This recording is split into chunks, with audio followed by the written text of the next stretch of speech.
Assalamualaikum warahmatullahi wabarakatuh. Pada kesempatan kali ini, saya akan mempresentasikan mengenai makalah tinjauan pustaka saya yang bertemakan blockchain pada Internet of Things dengan Edge Computing. Sebelumnya, pernahkah kalian melihat sebuah video atau melihat secara langsung rumah smart home yang dapat membuka pintu secara otomatis, membuka gorden secara otomatis, apa-apa serba otomatis. Nah, semua inovasi teknologi ini termasuk ke dalam Internet of Things atau IoT. Nah, memang IoT baru ramai diperbincangkan baru-baru ini. Namun aslinya IoT itu sudah ada sejak lama. Pada awalnya IoT masih menggunakan cara tradisional untuk menyimpan data yaitu dengan edge, yaitu dengan cloud computing. Nah, tapi ketika kita menggunakan cloud computing, ada sebuah masalah utama yang menjadi perbincangan yaitu adalah keamanan data. Nah, bagaimana kita sebagai engineer untuk menyelesaikan masalah ini? Muncullah blockchain sebagai alternatif dari IoT. Oke. Banyak penelitian mengenai blockchain untuk penyimpanan data pada IoT. Berbagai model diajukan. Nah, saya akan menyampaikan salah satu dari sekian banyak model blockchain untuk IoT. Nah, seperti kata SpongeBob, is fantastic. Benar, IoT dengan blockchain itu adalah sebuah fantastik dan tentunya keamanan data akan terjamin. Oke, sebelum lanjut lebih dalam, saya akan memperkenalkan apa itu blockchain dan IoT terhadap Anda semua. Kemudian, apa hubungan di antara keduanya dan bagaimana bisa bekerja, bagaimana cara kerjanya, lalu apa hasil yang diperoleh kita menggunakan blockchain pada IoT. Oke, ini Patrick. Juga ada meme ini, Patrick, ketika kamu sebelum menonton presentasi ini, lalu ketika kamu setelah menonton presentasi ini. Oke, yang pertama adalah pengenalan. Apa itu blockchain? Blockchain adalah jaringan peer-to-peer atau P2P tanpa pihak ketiga. Nah, dalam blockchain ini terjadi sebuah transaksi yang dilakukan oleh sekelompok pekerja yang menggunakan satu algoritma yang sama, yang kemudian menuliskan transaksi tersebut di dalam sebuah blok yang lama-kelamaan akan semakin banyak dan membentuk sebuah rantai blok. Nah, makanya itu diberi nama blockchain. Lalu yang kedua, apa itu Internet of Things? Nah, Internet of Things adalah sebuah konsep di mana benda atau objek ditanamkan sebuah teknologi seperti sensor atau software yang dapat terhubung satu sama lain, dapat bertukar data satu sama lain ketika ada koneksi internet. Apa hubungan dan cara kerja dari kedua benda tersebut?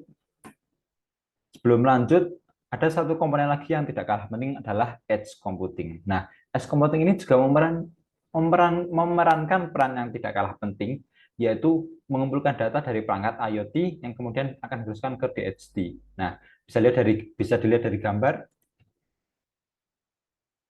Ini ada IoT sensor yang kemudian akan dikumpulkan oleh edge device. Ini adalah edge computing yang kemudian akan diteruskan ke blockchain yang tadi saya sebutkan.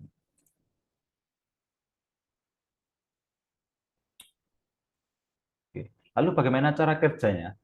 Nah, dalam proses penyimpanan data perangkat IoT atau bisa disebut sebagai proses transaksi. Nah, jadi ketika kita ingin menyimpan sebuah data, ketika kita ingin mengakses sebuah data, nah itu dinamakan sebuah proses transaksi dalam blockchain untuk IoT. Nah, proses ini diawasi oleh sekelompok orang yang tadi saya sebutkan, sekelompok pekerja yang disebut sebagai penambang atau miner. Nah, para miner ini akan menyimpan data dan menguncinya dengan sebuah algoritma kriptografi tertentu yang sudah disepakati.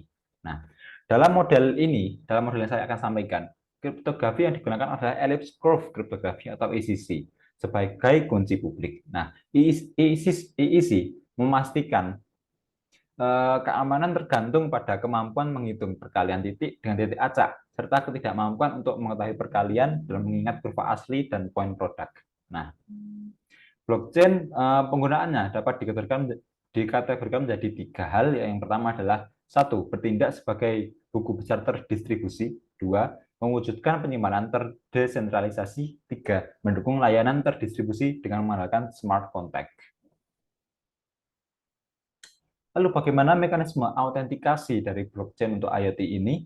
Nah, dalam model ini, metode yang digunakan adalah strategi dynamic name resolution. Nah, ia mengautentikasikannya di edge computing yang tadi saya sebutkan tadi. Nah, juga dalam dalam strategi itu terdapat juga resolution node dan edge node yang mereka memelihara DNS lokal yang terdiri dari ID terminal, kunci publik, dan alamat IP. Nah, lalu bagaimana skema perjalanan autentikasi ini? Yang pertama adalah terminal akan mengakses edge node blockchain melalui nama domain yang sama dan kemudian penerjemah resolution node menerjemahkan nama domain ke alamat IP yang sesuai dan mengirimkannya ke edge node terdekat. Nah, terminal dapat menyertifikasi di node terdekat secara langsung dengan latensi pengiriman yang lebih rendah setelah identitas terminal dikonfirmasi oleh edge node. Ia dapat mengakses semua sumber daya di antara platform yang berbeda dari satu sertifikasi. Nah, itu adalah blockchain. Lalu bagaimana hasil dari blockchain pada IoT? Nah, karena kita tadi membahas masalah keamanan, nah kita harus tahu apa aja model serangan yang biasanya terjadi pada blockchain. Yang pertama adalah denial of service dengan signatur palsu. Ini adalah ketika data yang ditransfer dari edge node ke blockchain itu disusupi oleh pelaku. Pelaku akan menguping dari hasil autentikasi yang ditransfer ke edge node dan menguncinya dengan signatur palsu. Nah, setelah itu pelaku akan mengirimkan hasil autentikasi dengan signatur palsu tersebut. Nah, yang kedua adalah serangan pemalsuan. Serangan pemalsuan ini intinya adalah mereka memalsukan identitas terminal untuk mengakses edge node dengan maksud mendapatkan isi pesan, dan satu lagi adalah memasukkan identitas edge node untuk mencuri atau mengubah informasi terminal. Nah, lalu yang ketiga adalah serangan man in the middle. Serangan man in the middle adalah serangan yang terjadi ketika transmisi pesan antara terminal dan edge node, di mana penyerang menguping, mencegah, dan memanipulasi informasi. Nah, lalu bagaimana cara pencegahan dari ketiga model serangan tersebut? Yang pertama adalah dalam model ini, menurut strategi dynamic name resolution, hasil autentikasi akan disisirkan ke edge node. Ketika pelaku mengirim pesan dengan signatur palsu, pesan itu akan dianggap sebagai pesan yang tercemar dan akan dikembalikan ke resolution node. Nah, proses ini akan terus-menerus terulang. Nah, sebuah pesan akan dianggap benar ketika semua pesan dari edge node terblokir, yang dimana itu susah banget karena edge node tersebar sangat luas. Lalu yang kedua adalah pencegahan serangan pemalsuan. Pencegahan pemalsuan melalui kasus terminal ya, berdasarkan ECC, perhitungan kunci yang benar tidak mungkin dilakukan secara komputasi untuk pelaku bahkan jika menguping pesan. Untuk yang kasus edge node, pemalsuan edge node, untuk memalsukan identitas node, penyerang harus menghitung kunci private dan parameter publik yang dihasilkan oleh ECC yang juga tidak layak secara komputasi seperti yang dijelaskan dalam pemalsuan terminal. Untuk pencegahan serangan man in the middle, penyerang harus memalsukan identitas node atau terminal. Nah, seperti yang dijelaskan dari tadi yang poin nomor 2, itu merupakan hal yang mustahil untuk dilakukan. Oke. Lalu hasil simulasi. Nah, simulasi ini dilakukan dengan MATLAB dan Hyperledger Fabric. Nah, apa itu Hyperledger Fabric? Hyperledger Fabric menggunakan teknologi wadah buruh untuk pelabuhan yang menjalankan chain code yang berisi logika aplikasi sistem. Beberapa node dihosting secara virtual di satu mesin server. Nah, dia dari diagram di atas menunjukkan bahwa orientasi meningkat dengan jumlah terminal meningkat dari 5 menjadi 50. Alasannya adalah ketika jumlah terminal meningkat, permintaan autentikasi mereka menunggu lebih lama untuk ditangani oleh edge node.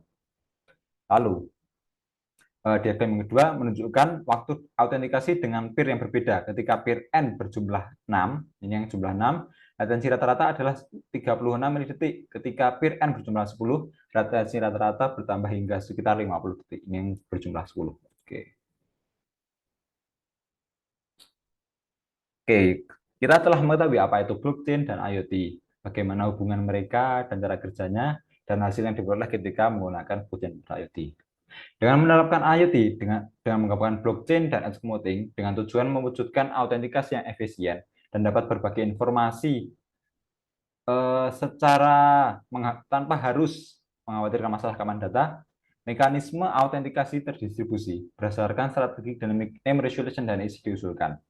Evaluasi pada model serangan membuktikan bahwa mekanisme autentikasi dapat mencegah serangan oknum tidak bertanggung jawab. Dalam simulasi, jaringan akan meningkatkan keamanan dan kemampuan toleran dalam kesalahan, tetapi waktu autentikasi harus dikorbankan menjadi lebih lama. Baik, saya sudah menyajikan sebuah inovasi menarik tentang blockchain untuk IoT. Apabila penggunaan blockchain yang dikombinasikan dengan edge computing dapat dieksekusi pada semua perangkat IoT, maka masalah keamanan data yang saat ini masih menjadi permasalahan tertentu dapat diatasi dan IoT akan terus berkembang menjadi lebih baik untuk kehidupan manusia. Sekian dari saya. Wassalamualaikum warahmatullahi wabarakatuh.